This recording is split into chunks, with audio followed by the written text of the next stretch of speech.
She had never said a single word in her life. 4 years of absolute silence, while doctors traded pitying glances, and her father, a decorated Navy SEAL, knelt beside her bed every night, begging for any sound at all. Until the day he had no one to watch her and had to bring her to the hospital himself. And in the courtyard, a quiet nurse nobody respected caught his daughter's eye from across the yard. The little girl looked up, recognized a face she had only ever seen in a hidden photograph, and screamed, without hesitating, "Auntie!" Her father froze, unable to believe he was finally hearing his daughter's voice. What happened next will leave you speechless. Before we begin, if stories like this one move you, take a second to like this video and tell us in the comments where you're listening from. And if you haven't yet, subscribe to Story of Silent Badges so you never miss the next one. Now let's begin. Reagan Foster had learned to disappear in plain sight, and most days it worked. She kept her head down, her scrubs wrinkled, her answers short. At St. Augustine Regional, the other nurses called her the quiet one, the one who flinched at loud noises but never explained why. She was restocking gauze in Bay 4 when Dr. Patterson snapped his fingers at her like she was a dog that had wandered off leash. "Foster, IV pole, room 6 now." She didn't answer. She just went. 3 years of pretending to be ordinary had taught her that silence was armor. It hadn't always been like this. 4 years ago, she'd carried a med ruck instead of a supply cart, a call sign instead of a last name. Sparrow, they used to say over comms, when the line was hot and somebody was bleeding out in the dirt. She used to be the one people screamed for. Now she was the one people snapped fingers at. She told herself she preferred it this way. Marcus Whitfield, the hospital's vice president of operations, stopped her in the hallway outside the courtyard doors, clipboard in hand, mouth set in its permanent line of disapproval. "Foster, you're aware the outpatient courtyard isn't your assignment today. I was told to bring extra chairs for the Veterans Clinic overflow," she said. "Then bring the chairs and come back inside. We don't need civilians confusing themselves with medical staff out there." He said civilians like an insult, like the word itself was something he could throw at her. He had no idea how wrong he was. She carried 2 folding chairs through the double doors into the courtyard, the late afternoon sun catching on the fountain at its center, water sheeting down over smooth gray stone. Veterans and their families sat scattered across benches, waiting for the outpatient clinic to call their names. A few dogs, service animals mostly, lay at their handlers' feet. It was the kind of ordinary scene that made her chest ache in a way she never let show on her face. She set the chairs down near the clinic entrance and turned to go back inside. That was when she saw him.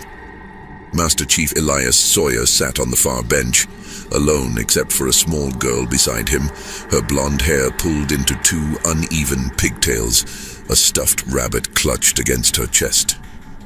He looked older than Reagan remembered, gray threading through his temples, a tension in his shoulders that hadn't been there 4 years ago, before the mission that ended everything. He was filling out a clipboard form, one-handed, his other hand resting protectively on his daughter's knee, his eyes flicking up every few seconds to check she was still there, still safe, like checking was a reflex he couldn't turn off anymore. Reagan's feet stopped moving on their own. She knew that posture. She'd slept 20 feet from it in a compound outside Kandahar, had matched pace with it through 3 deployments. Elias Sawyer had been the reason half her platoon made it home.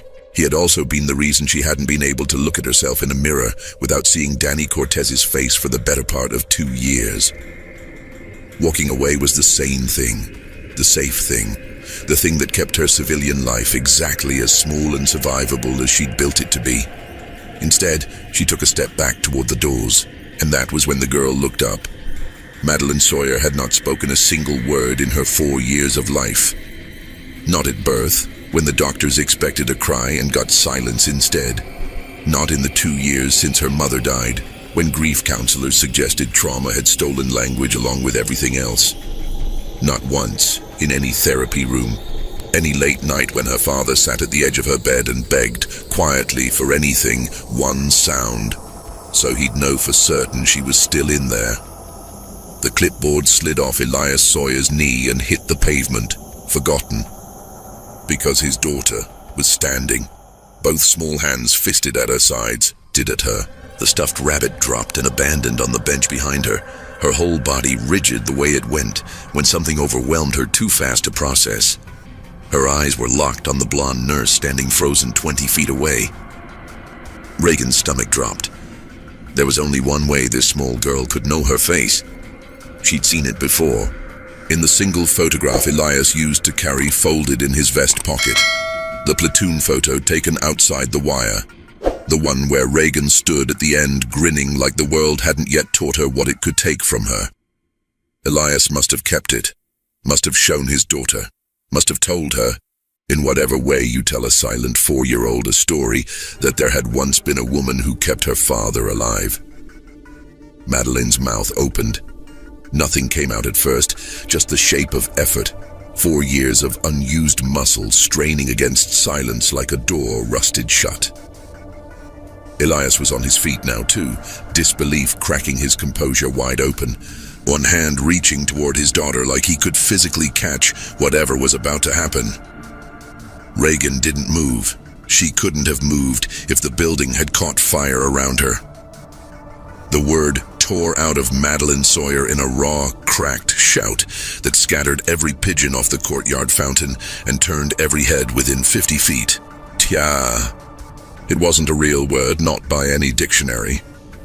It was the fractured, desperate shape of Auntie, the closest her 4-year-old mouth could manage to the name her father must have used 100 times telling stories about the woman in the photograph. But it didn't matter what the word was. It mattered that after 4 years of silence so complete that specialists had started using phrases like selective mutism and manage expectations, this small girl had found her voice for the first time in her life and used it to name Reagan Foster. Elias Sawyer went white, not the white of a man who'd been startled. The white of a man whose entire world had just tilted sideways and hadn't finished falling yet. "Sparrow," he said, and his voice cracked on the call sign like it cost him something physical to say it out loud in a public courtyard 4 years after he'd buried that version of both of them. "Sparrow, is that you?" Every conversation within earshot had stopped. Veterans on nearby benches were staring. A service dog's ears had gone flat and alert. Somewhere behind her, Reagan heard Marcus Whitfield's clipped footsteps approaching. Heard him already forming a complaint about disruption and appropriate conduct, completely unaware that the ground had just shifted under a story he hadn't read the first page of. Reagan opened her mouth to answer, to explain, to do anything except stand there with her heart slamming against her ribs like it wanted out. That was when Elias Sawyer's knees buckled. He didn't fall dramatically. He folded, one hand flying to his collarbone, color draining from his face so fast it looked like someone had pulled a plug.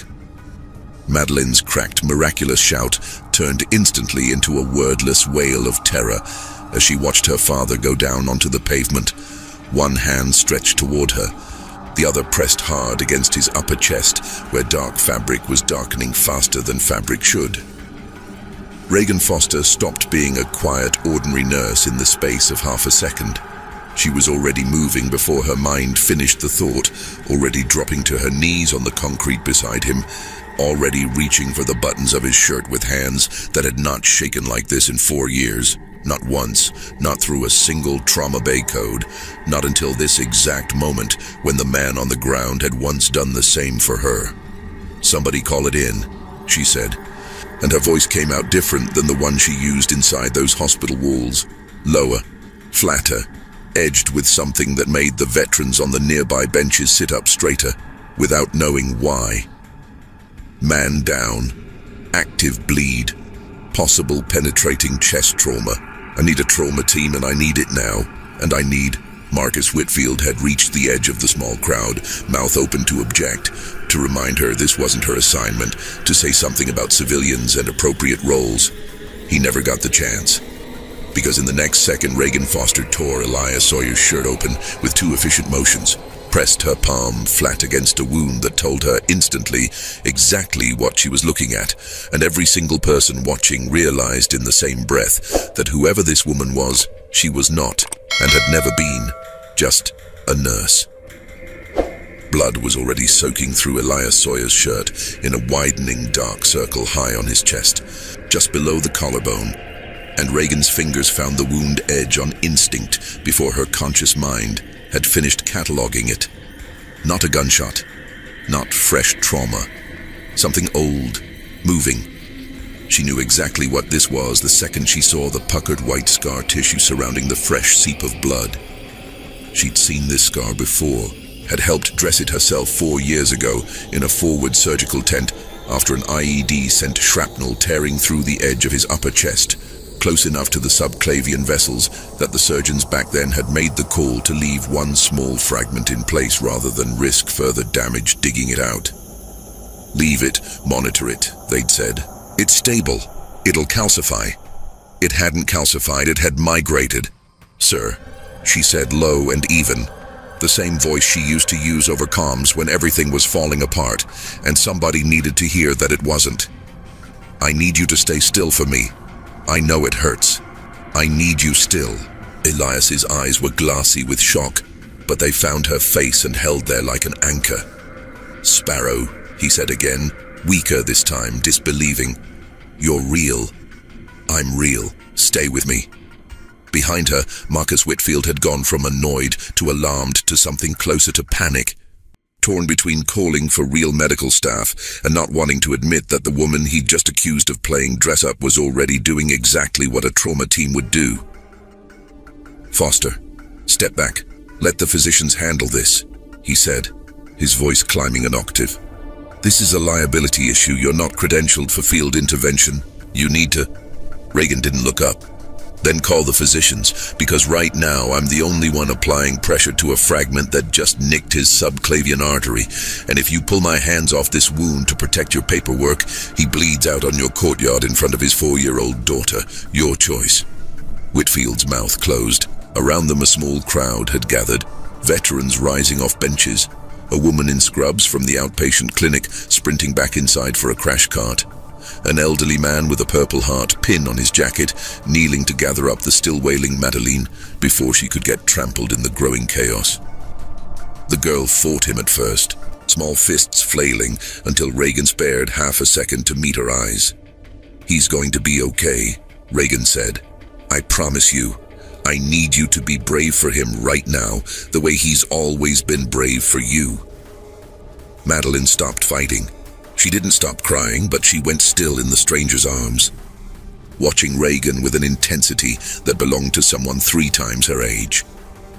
Elias's breathing had gone shallow and fast, his lips starting to take on a bluish tint that made Reagan's pulse spike even as her hand stayed perfectly steady. Tracheal deviation, subtle, but there. Breath sounds diminished on the affected side when she pressed her ear briefly to his chest. The fragment hadn't just nicked the artery. It had torn deep enough to let air track into the pleural space, and every breath he took was making it worse, building pressure with nowhere to go. Tension pneumothorax, she said, mostly to herself, cataloging it the way she'd been trained to, fast and clean, no room for panic. I need a 14-gauge angiocath now, and I need it in the next 30 seconds or his heart stops from the pressure alone.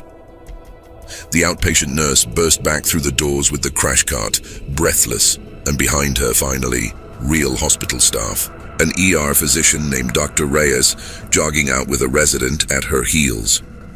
Reyes took one look at the scene, at Reagan's hands locked in position, at Elias's color, and made a decision that would later become the subject of considerable hospital gossip. Talk to me, she said to Reagan, not to Whitfield, not to the resident. What have you got? 50-year-old male.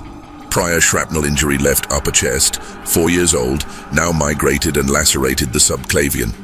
Tracheal deviation, diminished breath sounds left side, tachycardic, hypertensive, going into tension physiology in real time. I need decompression before anything else or we lose him in the next 90 seconds. Reyes didn't hesitate. She grabbed the angiocath off the cart herself and crouched on Elias's other side. "You're doing this," she said to Reagan. "Not a question. Where?"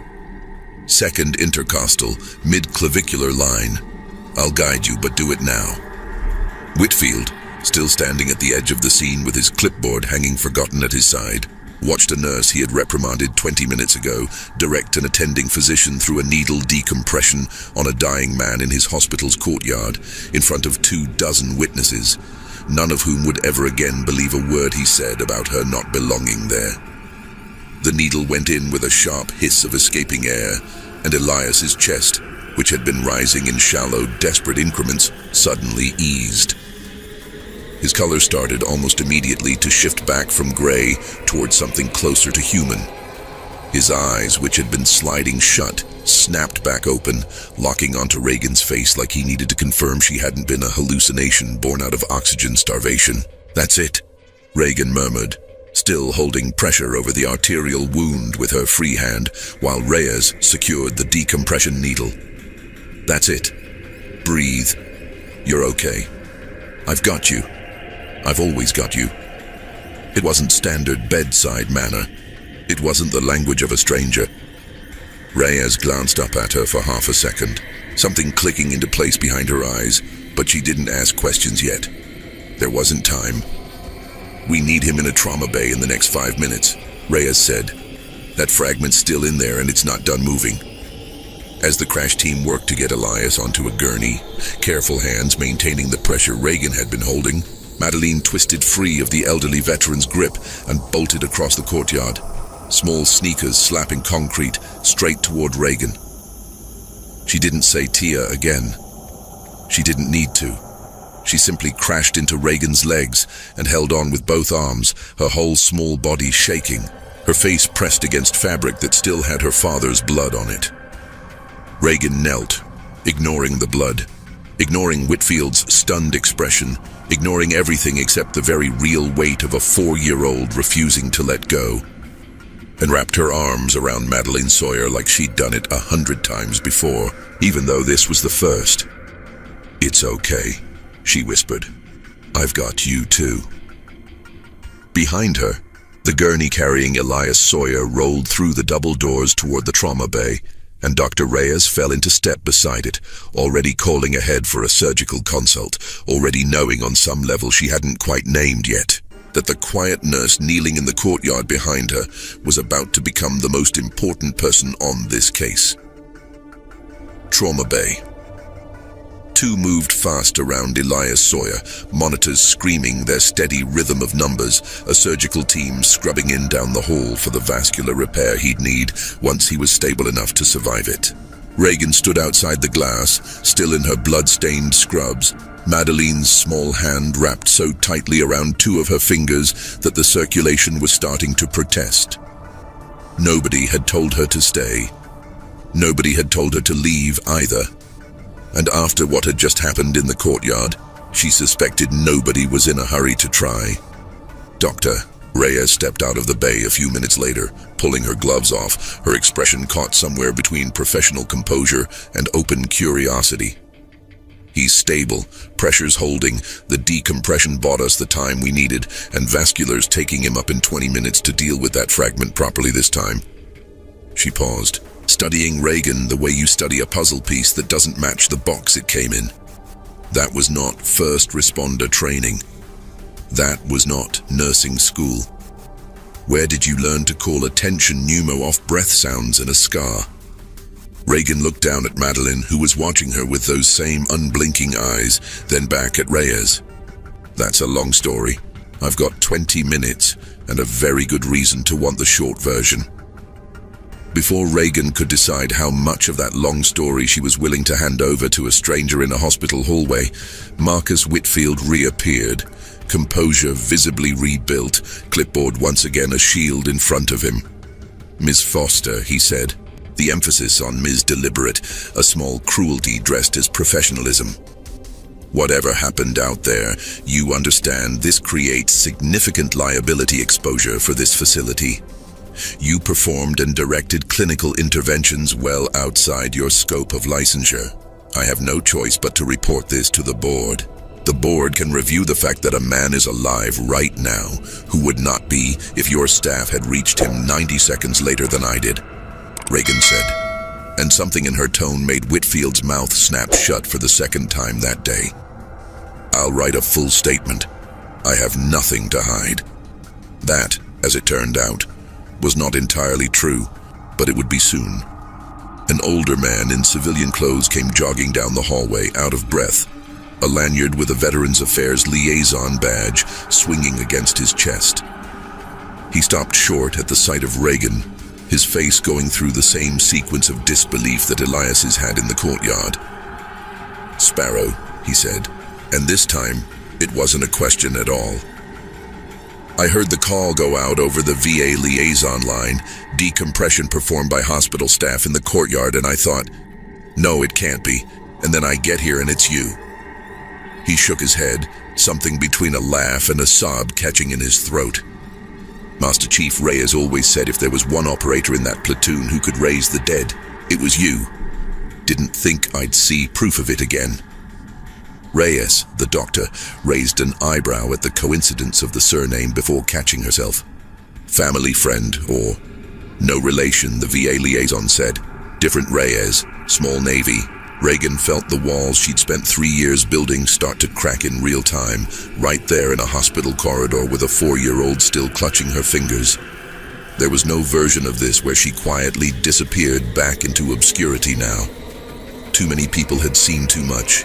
"Master Chief Sawyer led Special Warfare Platoon Element Charlie," she said finally to Reyes, because the doctor deserved at least this much truth given what they'd just done together. "I was the platoon's combat medic. 4 years ago, I left the service after we lost someone on a mission that went wrong, and I didn't think I'd ever see any of them again on purpose." Reyes absorbed that in silence for a moment. That explains the decompression. Doesn't explain why a Master Chief's daughter, who according to his intake chart has a documented history of selective mutism dating back 2 years, just screamed your name across a courtyard loud enough that 3 separate nurses called it in as a possible assault in progress. That, Reagan admitted, I don't have an answer for. I haven't seen either of them in 4 years. Madeline, still gripping Reagan's fingers, chose that moment to speak again, her voice small and rough from disuse, but unmistakably present. "Daddy show me," she said, "every night. Picture." The VA liaison went very quiet. Reyes crouched slightly to be at the girl's eye level, careful, gentle. "What picture, sweetheart?" Madeline didn't answer in words this time. She reached into the small pocket of her dress with her free hand and pulled out a folded, worn square of paper, soft at the creases from what had clearly been thousands of foldings and unfoldings. She held it up. Reagan took it with hands that were, for the second time that day, not quite steady. It was the platoon photograph, the one from outside the wire, the one Elias used to carry in his vest. Someone, presumably him, had had it laminated at some point, protected against small, determined hands and years of nightly viewings. Reagan stood on the end of the group, younger, harder around the eyes, grinning in a way she hadn't managed to do honestly in years. "He told her about you every night," the VA liaison said quietly, reading the scene correctly. "Told her the story of the woman who kept him breathing so he could come home to her. I'd bet good money he never expected her to actually understand what it meant, not at 4 years old, not without words. But kids absorb more than we think they do. Maybe she's been holding your name in her chest for 2 years, waiting for a reason big enough to let it out." Reagan looked down at Madeline, at this small, fierce person who had broken years of silence, not out of panic, but out of recognition, and felt something in her chest give way that she'd been holding rigid since the day Danny Cortez died in her arms in a country 6,000 miles from here. Whitfield cleared his throat, clearly uncomfortable with the emotional weather in the hallway and eager to redirect it back toward policy. "Regardless of the sentimental circumstances," he began, "we still need to discuss the liability matter of unlicensed." "I think," Reyes cut in, her voice suddenly carrying the particular steel of a physician who had just watched a stranger save a patient's life with textbook precision under courtyard conditions most trauma surgeons would balk at. That what we need to discuss, Marcus, is why this hospital doesn't already have a combat medic with 3 overseas deployments on the trauma team roster instead of restocking gauze in Bay 4. Whitfield opened his mouth, closed it. For the first time since Reagan had started working there, he had absolutely nothing to say. Elias came out of surgery 2 hours later with the fragment finally removed and a vascular repair holding steady. And the first thing he asked the recovery nurse, before he'd even fully surfaced from the anesthesia, was whether the blonde woman in the courtyard had been real or a very specific kind of morphine dream. "She's real," the nurse told him. "And she hasn't left the waiting room since they wheeled you up." Reagan hadn't left because Madeline hadn't let her. The girl had fallen asleep an hour into the wait, curled against Reagan's side on a hard plastic waiting room chair. One small hand still fisted in the fabric of Reagan's scrub top, like she was afraid letting go would make the last 2 hours stop being real. Reagan sat perfectly still so as not to wake her, and used the stillness to think about everything Marcus Whitfield's report to the board was going to unravel. She'd built a small, careful life here. Nobody at St. Augustine Regional knew that Reagan Foster had once carried a different name on her uniform, had once been trusted with decisions that got people killed or kept them alive with no room in between. She'd wanted it that way. Distance had felt like the only way to survive what happened to Danny.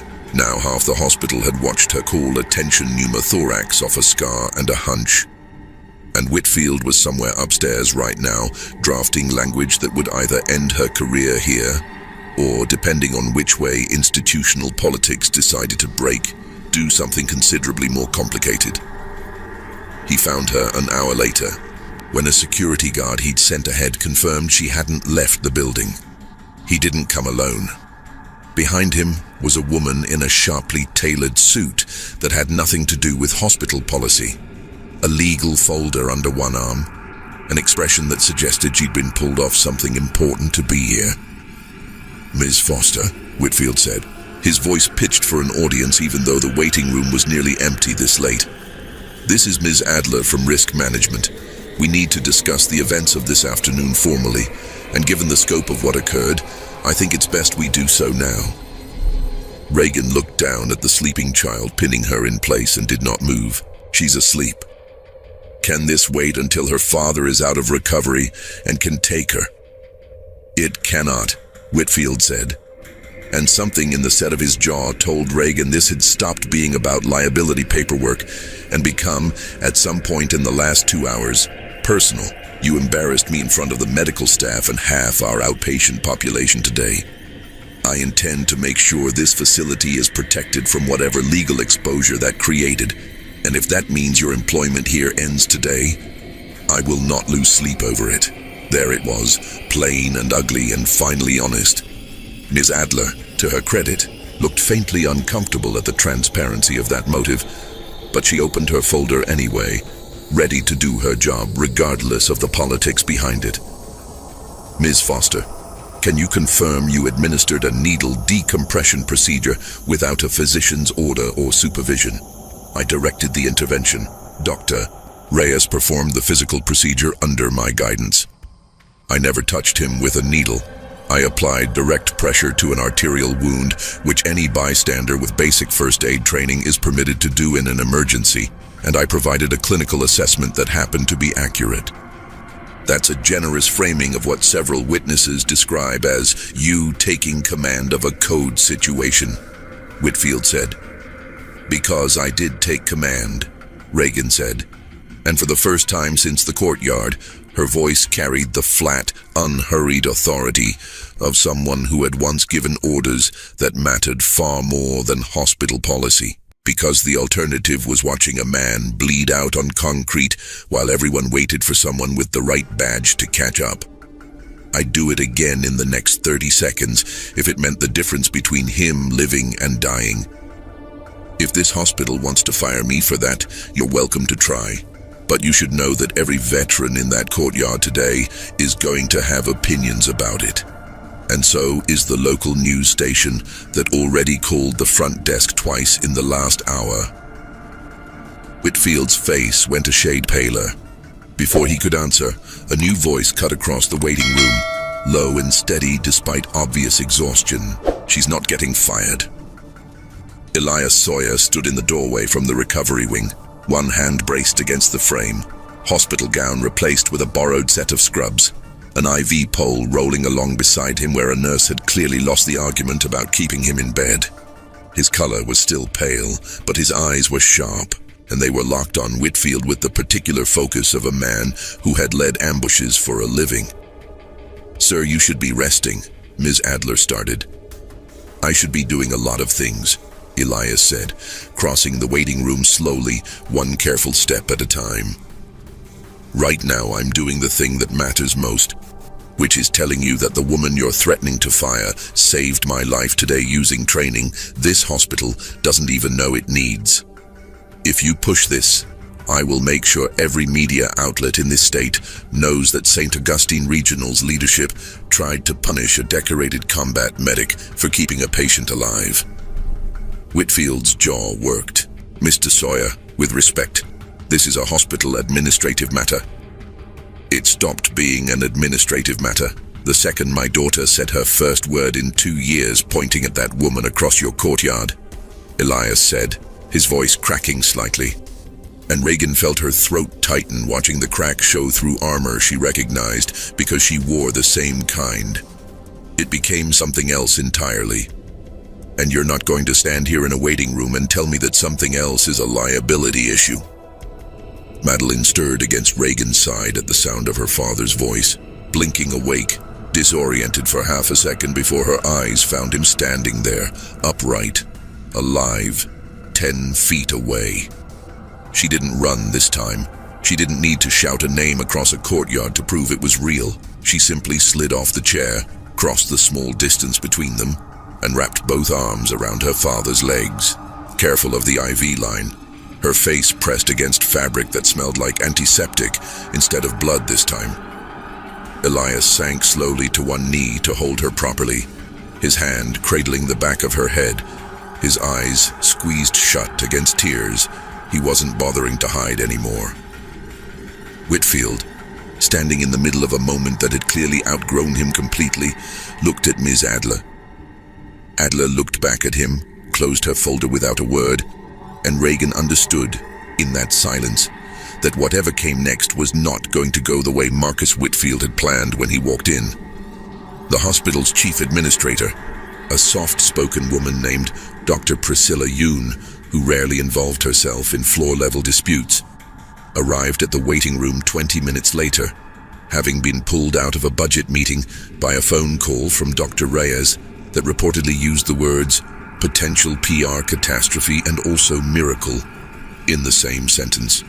By then, word had traveled through the hospital the way it always does, faster than any official memo, and a small crowd of off-duty staff had gathered near the nurses' station within sight of the waiting room, watching the scene with open curiosity. 2 veterans from the courtyard had refused to leave, insisting they wanted to make statements, and one of them had already posted a shaky cell phone video online with the caption, "Nurse saves Seal's life, kid finally talks," that had, in the time it took Elias to hold his daughter, already climbed past 10,000 views. Dr. Yoon took one look at the assembled tension, Whitfield's rigid posture, Ms. Adler's closed folder, Elias still kneeling with his daughter wrapped around him, Reagan standing quietly off to the side with blood still on her scrubs, and made a decision with the efficient calm of someone who had navigated worse crises than this. "Everyone not directly involved, please give us the room," she said, and the small crowd of onlookers dispersed with obvious reluctance. "Ms. Foster, walk with me."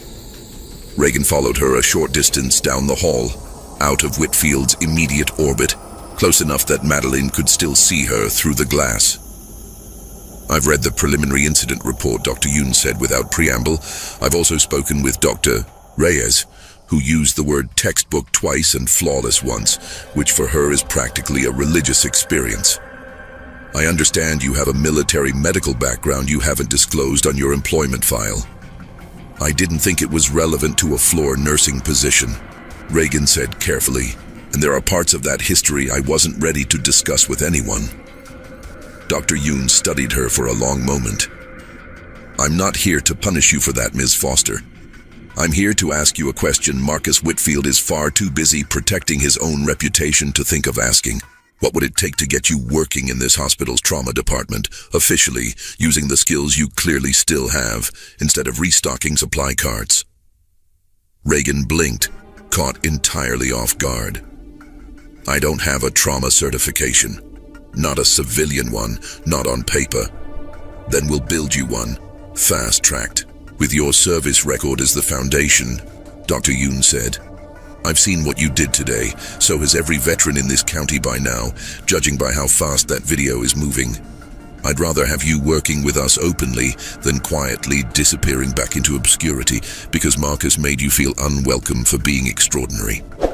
Down the hall, Whitfield's voice rose, sharp with frustration, as Ms. Adler apparently informed him that risk management's assessment, given the volume of favorable witness statements and the growing public attention, was that terminating Reagan Foster today would generate significantly more liability than it resolved. His protests grew fainter as Dr. Yoon led Reagan further from the confrontation toward the recovery wing where Elias had finally allowed a nurse to walk him back to bed. Madeline refused to be separated from Reagan for more than a few feet at a time, trailing behind them with her small hand, once again finding Reagan's fingers, as though 4 years of silence had left her determined never to lose this particular voice-shaped discovery again. Elias was propped up in the recovery bed when they reached him, IV line taped neatly in place, color returning steadily to his face. He watched Reagan walk in with an expression that held equal parts disbelief and something gentler, something that had been buried under 4 years of grief and guilt and had just been given a reason to surface.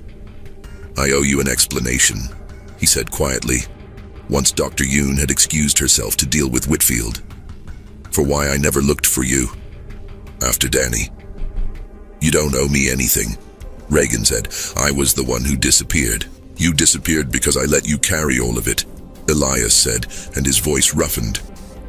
Danny died on my watch, on a call I made, and I was so far underwater with my own guilt that I never once asked how you were carrying it. I heard you'd left the service and I told myself giving you space was the kind thing to do. It wasn't kindness. It was cowardice. I let the best medic I ever served with vanish because I couldn't face what happened either. Madeline, still holding Reagan's hand, looked between the two adults with the solemn attention of a child absorbing something important even without fully understanding the words. I used to think if I stayed quiet enough, small enough, none of it would catch up to me, Reagan said, her own voice unsteady now for the first time all day. I built an entire life around not being found.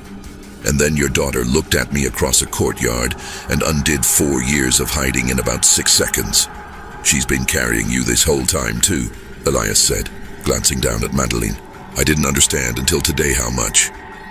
I told her about you because I needed her to know there were good people in the world even after her mom died. I never imagined she'd be the one to bring you back. Reagan knelt in front of Madeline, meeting her at eye level the way Dr. Reyes had in the hallway earlier. You did something incredibly brave today, she said. You used your voice for the very first time to save your dad's life. Do you know that? Madeline considered this with the grave seriousness only a 4-year-old can bring to a compliment. Then quietly, in a voice still rough from years of disuse, but growing steadier with every word she risked, she said, You came back. I did, Reagan said, and meant it in a way that went far beyond the courtyard, far beyond today. I came back. 3 weeks later, Reagan Foster walked into St. Augustine Regional's trauma department wearing a set of credentials that had been fast-tracked through more red tape than she thought a hospital administration was capable of cutting through in under a month. Dr. Yoon had made good on her word. So, in the end, had the hospital board, after reviewing a video with over 2 million views, a stack of veteran advocacy letters, and a formal recommendation from Dr. Reyes that used the word irreplaceable without a hint of exaggeration. Marcus Whitfield had not been fired. He had instead been quietly reassigned to a facilities oversight role with considerably less public visibility, a demotion dressed up in enough corporate language that he could tell himself it wasn't one. Reagan didn't waste much thought on him anymore. There were more important things filling the space he used to occupy in her head. Elias Sawyer had been discharged 9 days after his surgery, the vascular repair holding clean, physical therapy already underway to rebuild strength in the shoulder the shrapnel had spent 4 years slowly damaging. He came back to the hospital most weeks now, not as a patient, but as a visitor, sitting in the small courtyard where it had all started, watching his daughter chase pigeons around the fountain with a freedom that still occasionally brought him to tears when he thought no one was looking. Madeleine talked now. Not constantly, not without effort. 4 years of silence didn't unwind in a single dramatic afternoon, no matter how much the internet wanted to believe it had. But she talked, in short bursts and careful sentences, in a voice that grew stronger every week under the guidance of a speech therapist Dr. Yoon had personally connected them with, one who specialized in trauma-related mutism and had, within days, declared Madeleine one of the most motivated 4-year-olds she'd ever worked with. Motivated by what? Elias had asked, half joking. The therapist had simply nodded toward Reagan, who was crouched nearby, helping Madeleine sound out the word fountain. Patient and unhurried in a way that had nothing to do with hospital protocol and everything to do with the kind of person she'd always been underneath the silence she'd built around herself. Reagan had used part of her first month back in scrubs, real scrubs this time, bright cobalt blue against the trauma department's equipment carts, to pitch an idea to Dr. Yoon that had been forming since the day Madeleine screamed a fractured version of the word auntie across a courtyard full of strangers. A program, informal at first, connecting military families, navigating trauma, grief and communication struggles with hospital staff trained to recognize the particular ways that kind of pain showed up in children who couldn't yet put it into words.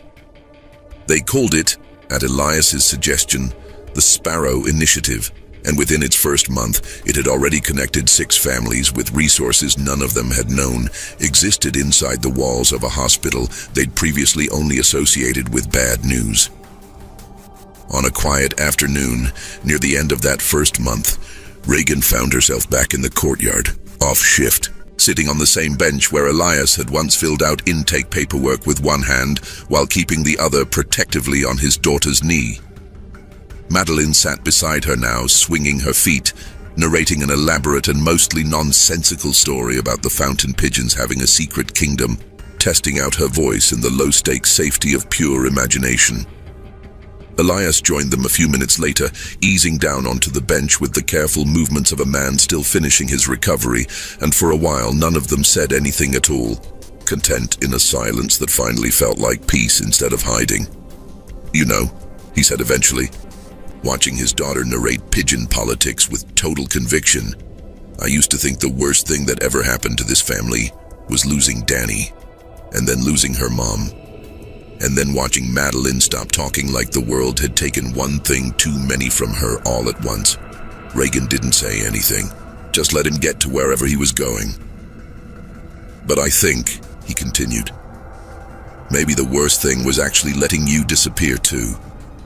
I had a chance to reach out after Danny, and I let guilt talk me out of it. And I spent 4 years not knowing you were 20 minutes away the whole time, restocking gauze in a hospital I drove past probably 100 times." "We both did the same thing," Reagan said quietly. "We both decided silence was safer than facing what we'd lost. And look what silence cost us," Elias said, glancing at Madeleine, whose narration had shifted to a story about a brave nurse pigeon who saved the whole kingdom. 4 years. I'm done letting it win." Reagan looked at him, at the man who had once kept her steady through the worst nights of her life, at the daughter who had broken years of silence with nothing but a photograph and a stubborn 4-year-old kind of hope and felt something settle in her chest that had been unsettled since the day she buried Danny Cortez, and without quite realizing it, buried the rest of herself alongside him. She wasn't hiding anymore. She didn't have to be. "Tia," Madeline said, tugging on her sleeve, the word coming easier now with every use, worn smooth like a stone in a river. "Are you going to stay?" Reagan looked at the fountain, at the courtyard, at the hospital that had somehow become the place where 4 years of silence finally broke apart into something worth staying for. "Yeah," she said, and meant it completely. "I'm going to stay." The end. Some people spend years building silence around themselves, believing it will keep them safe from everything they're afraid to feel again. But the people who love us don't always let go as easily as we think, and sometimes it takes a child's first word, spoken across an ordinary courtyard, to prove that coming home was always possible. If this story moved you, take a moment to like this video and let us know in the comments where in the world you're listening from. And if Story of Silent Badges has become part of your week, consider subscribing so you never miss the next story.